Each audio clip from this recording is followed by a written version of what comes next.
বন্ধুরা, আমি যে ওটিজি ওভেনটি নিয়েছি, এই ওভেনটির যে 4টে কয়েল থাকে, 4টে কয়েলের ভিতরে একটি কয়েল খারাপ আছে। সেই খারাপ কয়েলটি আমি দেখুন বার করে নিয়েছি।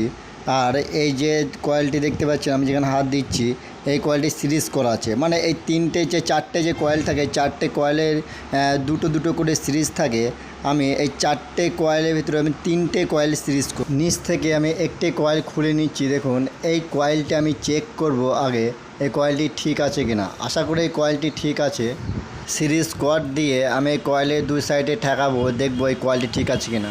দেখুন কয়েলটি দেখুন জ্বলছে, মানে কয়েলটি ঠিক আছে। সিরিজে লাইটটি জ্বলা মানে কয়েলটি ঠিক আছে। আমি এই কয়েলটি উপরে লাগাবো, নিচ থেকে খুলে আমি উপরটায় লাগালাম, দিয়ে এই 3টিতে আমি সিরিজ করে দেব। কয়েলটি উপরে লাগিয়ে আমি নাট বোল্ট দিয়ে কয়েলটি টাইট করে দেব, নাহলে কয়েলটি খুলে যাবে। এই কয়েলের তারটির সাথে আর এই কয়েলের তারটি আমি লাগিয়ে দিচ্ছি। আর এই যে তারটি, এই তারটি আমি কেটে দেব। কেটে দিয়ে এখান থেকে আমি একটি তার আমি ওই সাইডে যে থার্মোস্টেট লাইন আছে, সেই থার্মোস্টেট লাইন থেকে আমি এই তারটি টানব।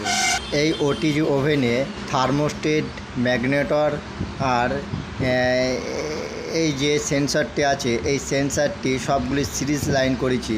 দেখুন, সবগুলো সিরিজ লাইন করে আমি উপরে যে রেগুলেটরটি আছে, সেই রেগুলেটরটির সাথে কানেকশন করেছি।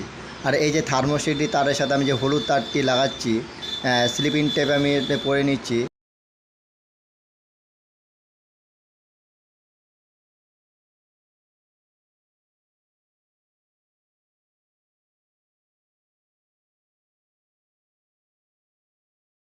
এই তারটা আমি এই যে কয়েলটি আছে, নিচে যে কয়েলটি লাগালাম এই সাইডের, এই তারটি যেটি সিরিজ করা ছিল একটি কয়েল থেকে আরেকটি কয়েল, ওই কয়েলটিতে আমি এই তারটি লাগিয়ে দেবো। কিন্তু এই যে তারটি আমি টেনেছি, সম্পূর্ণ আমি থার্মোস্টেট থেকে লাইনটি টেনেছি। বন্ধুরা, আপনাদের যদি এই ওটিজি ওভেনগুলি খারাপ হয়, মানে খারাপ বলতে এই যে কয়েলগুলির মধ্যে একটি কয়েল যদি খারাপ হয়, তাহলে আমি যেভাবে কানেকশন করছি সেভাবে কানেকশন করবেন, নাহলে কিন্তু হবে না। যদি আপনারা কয়েল টু কয়েল কানেকশন করেন, তাহলে পারে কিন্তু একটি কয়েল প্রচণ্ড হিট হয়ে কয়েলটি কেটে যাবে। সেজন্য থার্মোস্টেট থেকে কানেকশন করবেন। আপনাদের যদি এই সমস্ত উষার ওটিজি ওভেনগুলি খারাপ হয়, তাহলে এই যে কয়েলগুলি কিন্তু পাওয়া যায় না। কোনো কয়েল পাওয়া যায় কিন্তু ম্যাচিং হবে না কয়েলগুলি, সে আলাদা রকমভাবে কানেকশন করে লাগাতে হবে। আর নাহলে এই যে আমি একটি কয়েল কাটা, আর আমি যে 3টে কয়েল মানে সিরিজ কানেকশন করে আমি লাগিয়েছি। বন্ধুরা, আপনাদের যদি ভিডিওটি ভালো লাগে তাহলে লাইক, কমেন্ট, শেয়ার আর আমার চ্যানেলটিকে সাবস্ক্রাইব করবেন।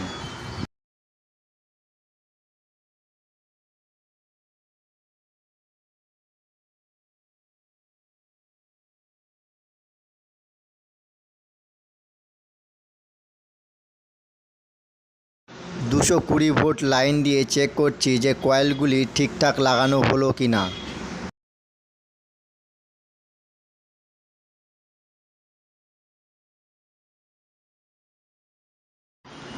দেখুন, ওটিজি ওভেনে লাইন চলে এসছে।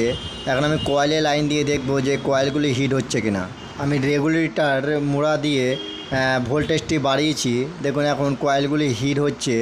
আমি 220 সেলসিয়াসের টেম্পারেচারে আমি সেট করেছি। যখন 220 ডিগ্রি টেম্পারেচার চলে আসবে, তখন অটোমেটিক এটি কাট হয়ে যাবে। মানে যে সেন্সারটি লাগানো আছে, সেই সেন্সার থেকে এটি কাট করে দেবে, কয়েল থেকে সেন্সারটি লাইন আউট করে দেবে।